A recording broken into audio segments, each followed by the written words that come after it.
today I'm here to review some products that I got from Beauty Bulletin, and the three products that I got from them are the Smashbox Be Legendary Lippy Products. Thank you very much. Firstly, I got the lip gloss in Pout, which I'm wearing right now, which I think is a little bit too light for me. And then I got the Smashbox Be Legendary Lip Lacquer, which I absolutely adore. What an awesome product. And the last one I got is the Smashbox Always Sharp Be Legendary Lip Liner, and this one is a nude light, which I love. Love, love, love this little pencil. So let's get to it. I want to give you a little bit of history about the Smashbox brand. Now, I always thought it was a UK brand, and I was right. So I went onto the Google to find out a wee bit more about the Smashbox brand. Originally, Smashbox was a type of concertina camera which they used in Hollywood photography, and the creators of Smashbox, who are Dean and Davis Factor, had a love for photography. But their roots lied in makeup because their great-great-grandfather is Max Factor. Remember Max Factor? We loved him in the 80s. Now the Smashbox brand has 16 different shades of these wee babies, so you've got lots of variety to choose from. I'm going to start with a lip gloss. Now, I'm not a particular fan of lip gloss because I find that it's got that sort of glassy, sticky texture which irritates me. It looks great, but what I really don't like is that the minute a gust of wind comes by and blows your hair sticks to your lip gloss, and that is not a cool look. It is not attractive at all. I prefer to wear a lipstick purely for that reason, because I generally wear my hair down and straight, so getting your hair mixed up with your lipstick and stuck to your face and lipstick all over your face is not a very classy look.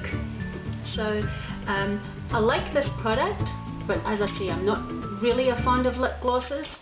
And also this one is a little bit too light for my skin. It makes me look very pasty. I need something with a little bit of vouma and a little bit of colour. Now the Be Legendary Lip Lacquer, on the other hand, is absolutely brilliant. I love this little pot. It is so good. It's got the same look as a lip gloss, but feels like a lipstick. Let me tell you why. The first reason is your hair doesn't stick to your lip gloss. And cue fan, my little helper here is cueing the fan. So when your hair's blowing all over the place, and when I wear my hair straight, it does blow all over the place. And the reason why I don't like lip gloss is that your hair flies into your lip gloss and sticks to your lips, and it's not a cool look. It's not legendary at all. So with this little pot of lip lacquer, that didn't happen. Look, it's not sticking to my lip. It's not sticking to the lip gloss. And cue pen. Thank you, Mrs. Helper. She's a very good fan person. Right, so that's that. When you first put on the lip gloss, it's got that shiny lip gloss look, and once that's worn off after about an hour or so, it leaves behind a really nice, even stain on your lips.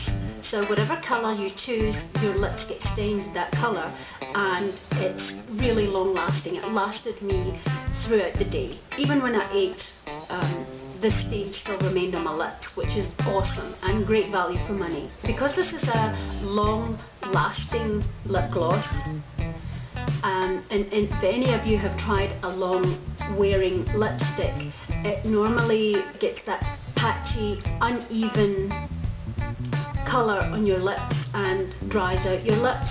This actually hydrates your lips and makes them feel really nice and moist.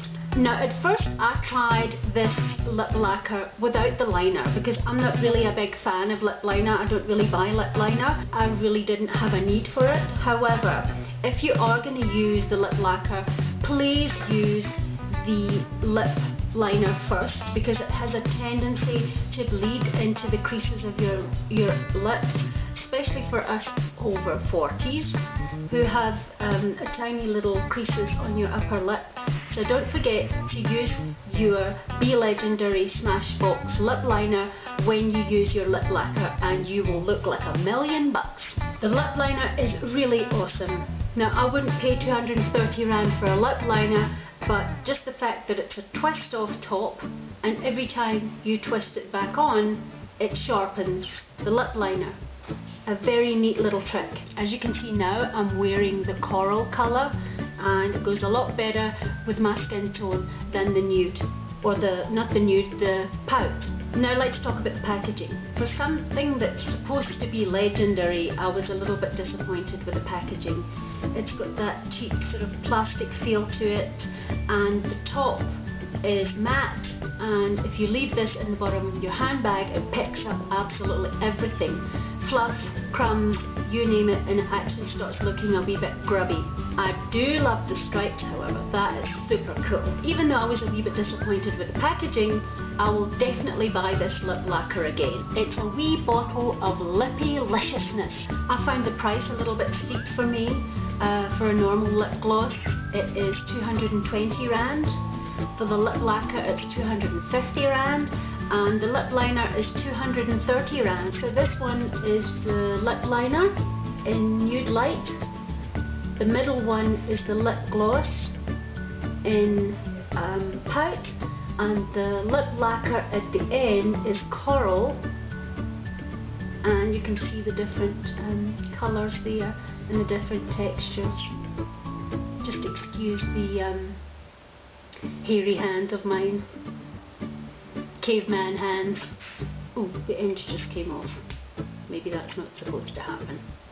Now you can buy all these products at Woolies, you can buy them at Edgar's, you can buy them at most sort of retail stores like Foschini that have a cosmetic counter. So go and visit, give them a try, and let me know what you think about them. Thanks Beauty Bulletin once again for allowing me the opportunity to review these great products, and I will definitely be buying this little pot again. Bye everyone!